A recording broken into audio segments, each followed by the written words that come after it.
بسم اللہ الرحمن الرحیم۔ تفسیر ہدایت القرآن جلد 1 سورۃ النساء، ریکارڈنگ نمبر 5، صفحہ نمبر 586۔ بسم اللہ الرحمن الرحیم۔ انما التوبۃ علی اللہ للذین یعملون السوء بجہالۃ ثم یتوبون من قریب فاولئک یتوب اللہ علیہم وکان اللہ علیما حکیما۔ وليست التوبة للذين يعملون السيئات حتى إذا حضر أحدهم الموت قال إني تبت الآن وللذين يموتون وهم كفار أولئك أعتدنا لهم عذابا أليما۔ آیات مبارکہ کا لفظی ترجمہ سماعت کیجیے۔ انما التوبة على الله للذين يعملون السوء بجهالة ثم يتوبون من قريب فأولئك يتوب الله عليهم، سوائے اس کے نہیں کہ توبہ اللہ پر ان کے لیے ہے جو کرتے ہیں برا کام نادانی حماقت سے، پھر توبہ کرتے ہیں جلد ہی، تو وہی لوگ توجہ فرماتے ہیں اللہ تعالیٰ ان پر۔ وکان اللہ علیما حکیما، اور ہیں اللہ تعالیٰ سب کچھ جاننے والے، بڑی حکمت والے۔ ولیست التوبۃ للذین یعملون السیئات حتی اذا حضر احدهم الموت قال انی تبت الآن وللذین یموتون وهم کفار، اور نہیں ہے توبہ ان کے لیے جو کرتے ہیں برائیاں یہاں تک کہ جب موجود ہوتی ہے ان میں سے کسی کے پاس موت تو کہا اس نے بے شک میں توبہ کرتا ہوں اب، اور نہ ان کے لیے جو مرتے ہیں درا حالانکہ وہ اسلام کا انکار کرنے والے ہیں۔ اولئک اعتدنا لهم عذابا الیما، یہی لوگ تیار کیا ہے ہم نے ان کے لیے عذاب دردناک۔ اعلیٰ لزوم کے لیے آتا ہے، اور اللہ تعالیٰ اپنے ذمہ جو چاہیں لازم کریں، بندے ان کے ذمہ کوئی چیز لازم نہیں کر سکتے۔ السوء مفرد ہے اور اگلی آیت میں السیئات جمع ہے، اس میں نقطہ ہے جو تفسیر میں بیان کیا جائے گا۔ جہالت کے معنی مسئلہ نہ جاننا نہیں بلکہ اس کے معنی حماقت کے ہیں۔ من قریب یعنی نزاع شروع ہونے سے پہلے، یہ آخرت کے اعتبار سے قریب زمانہ ہے۔ الذین محل جر میں ہے، پہلے الذین پر معطوف ہے۔ اللہ کی بارگاہ نا امیدی کی بارگاہ نہیں، توبہ کا دروازہ کھلا ہے۔ ربط فرمایا تھا کہ فاحشہ عورت اور بدکاری کرنے والے مرد بھی توبہ کریں اور خود کو سنوار لیں تو ان کا گناہ دھل جائے گا۔ اب اس کی وجہ بیان کرتے ہیں کہ اللہ کی بارگاہ مایوسی کی بارگاہ نہیں، ابھی توبہ کا دروازہ کھلا ہے۔ این در کے مادرگ نومیدی نے صد بار گر توبہ شکستی باز آ، اللہ کی بارگاہ مایوسی کی بارگاہ نہیں، 100 بار بھی توبہ توڑی ہے تو پھر بھی توبہ کر، مگر توبہ اس کی قبول ہے جو حماقت سے گناہ کر بیٹھا ہو، کیونکہ مومن قصد و ارادہ سے اور جان بوجھ کر گناہ کرے یہ بات اس کی شان کے خلاف ہے۔ بھلا جو اللہ پر ایمان رکھتا ہے اللہ کے احکام کی خلاف ورزی کیسے کرے گا اور بار بار برائی کیسے کرے گا؟ ہاں، ایک آدھ بار گناہ ہو جائے یہ ممکن ہے، اور وہ بھی حماقت سے، پھر جلد سے جلد اللہ کی طرف متوجہ ہو جائے تو اللہ تعالیٰ اس کو گلے سے لگا لیتے ہیں۔ اللہ تعالیٰ علیم و حکیم ہے، وہ دلوں کے احوال سے واقف ہیں، اور ایسے بندوں کی بارگاہ سے بدر کرنا مصلحت کے خلاف ہے۔ فائدہ نمبر 1، جو شخص قصد و ارادہ سے بار بار گناہ کرے پھر موت سے پہلے توبہ کر لے اس کی توبہ بھی قبول ہے، مگر یہاں اللہ پاک نے اس کا ذکر نہیں کیا۔ دوسرے دلائل سے ثابت ہے اس کی توبہ بھی قبول ہے، مگر یہاں اس کا تذکرہ اس لیے نہیں کیا کہ قرآن کریم غیر احسن نامناسب بات کا ذکر نہیں کرتا تاکہ اس کو اعتباریت کا پردہ نہ مل جائے۔ جیسے تیسری طلاق کا ذکر نہیں کیا بلکہ فرمایا الطلاق مرتان، پھر آگے تیسری طلاق کی سزا بیان کی کہ تیسری طلاق دے گا تو حلالہ کی ضرورت پڑے گی جو شوہر کی غیرت کے خلاف ہوگی۔ فائدہ نمبر 2، گناہ پر اقدام کی 3 صورتیں ہیں۔ اول، بندہ کبھی بھی کسی گناہ پر اقدام نہ کرے، یہ شان فرشتوں اور انبیاء کی ہے۔ دوم، گناہ کرے اور اس پر اڑے، اس کو ندامت نہ ہو، یہ کام شیطان کا ہے۔ سوم، کبھی حماقت سے گناہ ہو جائے تو غرق انفعال ندامت سے ان کو دھو ڈالے، توبہ کرے، یہ بات عام انسانوں سے ممکن ہے، اس آیت میں اسی کا ذکر ہے۔ فائدہ نمبر 3، سچی توبہ کے لیے 3 شرطیں ہیں۔ اول، گناہ پر ندامت اور شرمساری ہو، حدیث میں ہے انما التوبۃ الندم، ندامت ہی توبہ ہے۔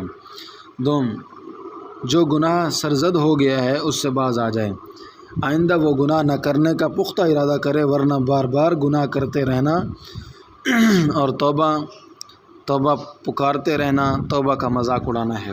سوم، معافات کی تلافی کرے، نمازیں فوت ہوئی ہیں تو قضا کرے، روزے چھوڑے ہیں تو ان کی قضا کرے، زکوٰۃ نہیں دی تو گزشتہ کی زکوٰۃ دے، کسی کا حق مارا ہے تو اس کو واپسی کرے یا معاف کرائے۔ یہ تین باتیں جمع ہوں گی تو سچی توبہ ہوگی. اس کو اللہ تعالیٰ قبول فرمائیں گے. اللہ تعالیٰ نے اپنے ذمہ لے لیا ہے. آیت کریمہ. توبہ قبول کرنا اللہ کے ذمہ انہی لوگوں کے لیے ہے جو حماقت سے برائی کر گزرتے ہیں پھر جلد ہی توبہ کرتے ہیں. تو ایسے لوگوں کی طرف سے اللہ تعالیٰ توجہ فرمائیں گے. فرماتے ہیں اللہ تعالیٰ خوب جاننے والے بڑی حکمت والے ہیں. 2 شخصوں کی توبہ اللہ تعالیٰ قبول نہیں کرتے. فرمایا تھا کہ جس سے کوئی گناہ سرزد ہو جائے اور وہ جلد ہی توبہ کر لے تو اللہ تعالیٰ اس کی توبہ ضرور قبول فرماتے ہیں، مگر 2 شخصوں کی توبہ قبول نہیں فرماتے. ایک جو برابر گناہ کرتا رہا اور موت تک توبہ نہیں کی تو اس کو جہنم میں جانا پڑ سکتا ہے، مگر ایمان کی وجہ سے وہ کسی نہ کسی دن نجات پائے گا. دوسرا وہ جو موت تک اسلام کا انکار کرتا رہا، ایمان نہیں لایا، تو اس کے لیے بھی دوزخ کا عذاب تیار ہے اور وہ دوزخ میں ہمیشہ رہے گا، کیونکہ کافر مرا ہے. اور دونوں میں فرق دوسرے دلائل سے ثابت ہے. اس آیت میں اس سے تعرض نہیں کیا گیا. پس معتزلہ اور خوارج کا اسے استدلال کرنا کہ مرتکب کبیرہ جو توبہ کے بغیر مر گیا مخلد فی النار ہوگا صحیح نہیں، کیونکہ اس مسئلہ میں اس آیت میں تعرض نہیں کیا گیا.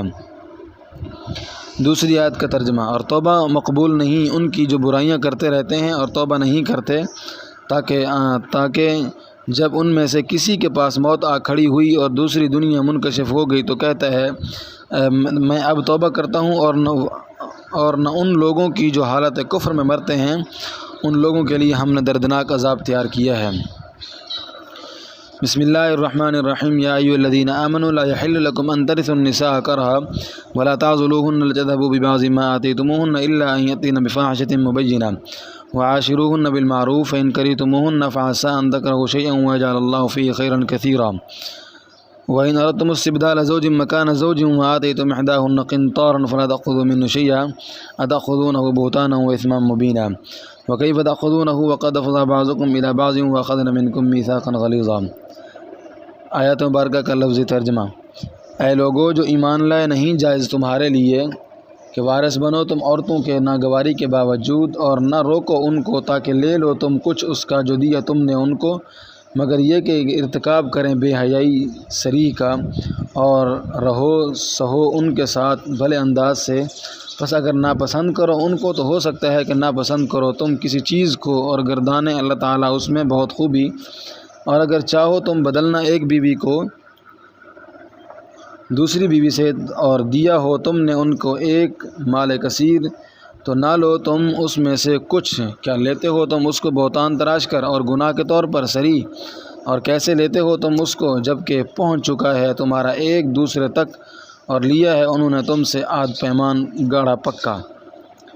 کرہن مصدر بمعنی اسم فاعل ناگوار بات، النساء سے حال اور ناگوار بات جس کو طبیعت کے تقاضے سے برداشت کیا جائے. کرہن کاف کے پیش کے ساتھ ہے اور جو خارجی دباؤ سے برداشت کی جائے، اور کرہن کاف کے زبر کے ساتھ ہے. عزل المرأہ عورت کو ظلمن شادی سے روکنا. فاحشہ مبینہ کھلی بے حیائی یعنی نشوز نافرمانی بد زبانی وغیرہ. قنطار ایک وزن جو مختلف ملکوں میں مختلف ہوتا تھا. مصر میں سور تل سونا ہوتا تھا. مراد مال کثیر. بہتانن اور اسمن مبینن ایک ہیں. الزام تراشی کھلا گناہ ہے. افضا الیہ پہنچنا یعنی جمع خلوت صحیحہ. میت کی بیوی ترکہ نہیں، پس اس پر زبردستی قبضہ جائز نہیں. احکام میراث کے بعد ترغیب و ترہیب کا بیان آیا تھا، پھر رسوا کن عذاب کی 2 مثالیں بیان کی تھیں، پھر بات آگے بڑھائی تھی کہ موت تک توبہ کا دروازہ کھلا ہے، البتہ جب جان کنی شروع ہو جائے تو توبہ کا دروازہ بند ہو جاتا ہے. اس طرح بات پھیلتی چلی گئی تھی. اب مضمون پیچھے کی طرف لوٹ رہا ہے.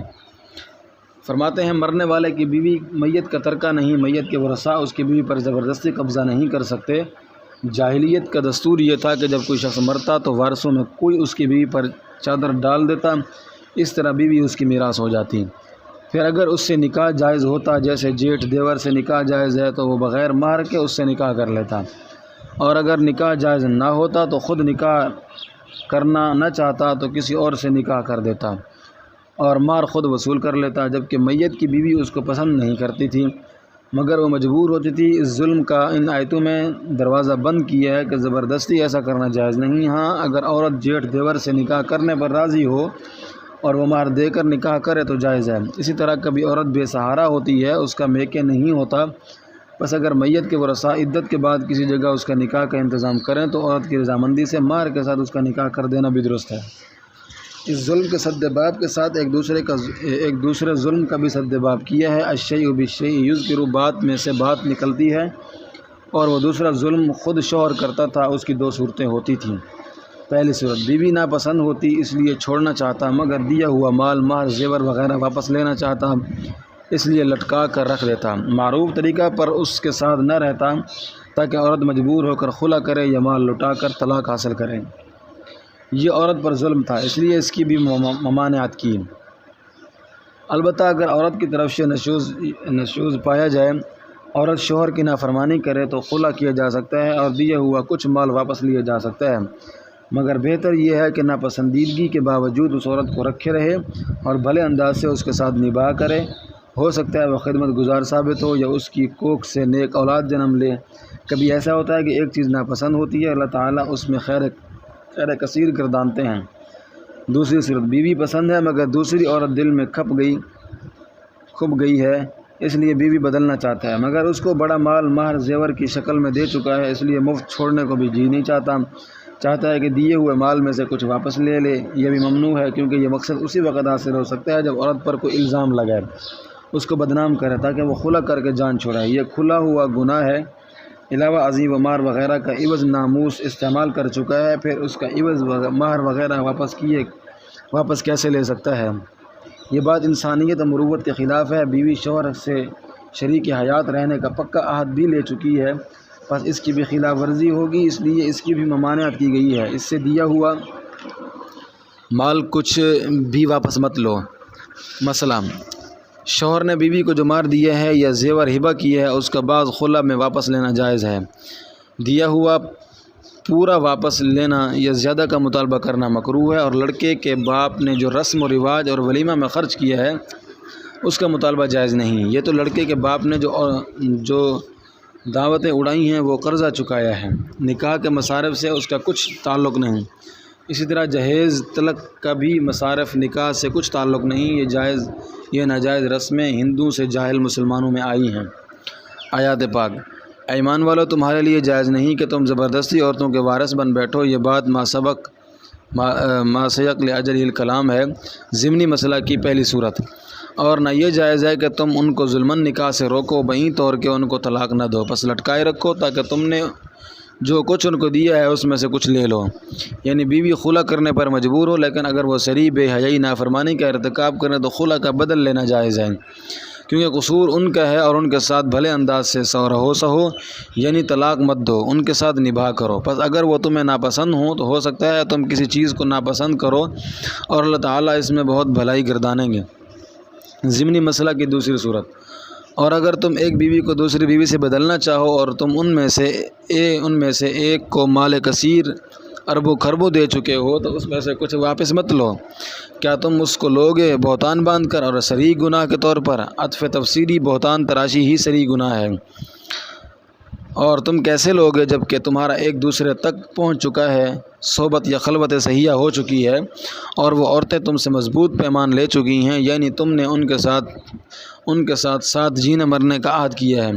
بس اگر تم کسی وجہ سے اس کو چھوڑ رہے ہو تو کم از کم دیا ہوا مال تو واپس مت لو۔ یہ بات شریف انسان کو زیب نہیں دیتی۔ اختلافی مسئلہ، نکاح موقت صرف صحبت سے ہوتا ہے یا خلوت صحیحہ سے بھی؟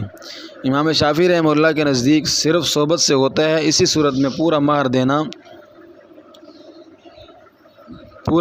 ہوگا۔ امام ابو حنیفہ رحمۃ اللہ علیہ کے نزدیک خلوت صحیحہ سے بھی نکاح موقت پکا ہو جاتا ہے، اس صورت میں بھی پورا مہر واجب ہوگا۔ فقط افضا تحقیق پہنچ چکا کہ دونوں مطلب ہو سکتے ہیں، کیونکہ خلوت صحیحہ ایسی تنہائی کو کہتے ہیں جہاں صحبت سے کوئی چیز مانے نہ ہو۔ پر جس طرح چت لیٹنا خروج ریح کے قائم مقام ہے، خلوت صحیحہ بھی جو امر ظاہر ہے صحبت کے قائم مقام ہے۔ واللہ اعلم بالصواب۔